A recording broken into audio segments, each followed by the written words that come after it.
Hi friends, మా పిల్లలకి chicken పచ్చడి అంటే చాలా ఇష్టం. పచ్చళ్ళు అనేసరికి చాలామంది టెన్షన్ పడుతూ ఉంటారు ఎట్లా వస్తుందో ఏమో అనేసి. కానీ కర్రీ చేసుకున్నంత ఈజీగా పచ్చడిని తయారు చేసుకోవచ్చు. చాలా టేస్టీగా కూడా ఉంటుంది. మీరు కూడా ఒకసారి ట్రై చేయండి.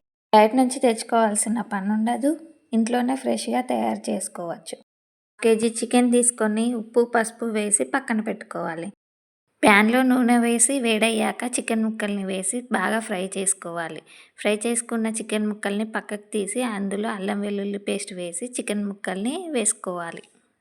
ఉప్పు కారం ధనియాల పొడి జీలకర్ర పొడి ఆవాలు మెంతి పొడి వేసి నిమ్మరసం పిండుకోవాలి. ఉప్పు తక్కువ ఉన్న ఆయిల్ తక్కువ ఉన్న పచ్చడి తొందరగా పాడవుతుంది. అది కరెక్ట్గా ఉండేటట్టు చూసుకోవాలి. ఇందులో ఏది తక్కువ అయినా మళ్ళీ వేసుకొని కలుపుకోవచ్చు. టెన్షన్ పడాల్సిన అవసరం ఉండదు. నీళ్ళ తడి అంటకుండా జాగ్రత్తగా నిల్వ చేసుకుంటే ఎన్ని రోజులైనా పచ్చడి పాడవకుండా ఉంటుంది. ఒకసారి మీరు కూడా ట్రై చేసి చూడండి.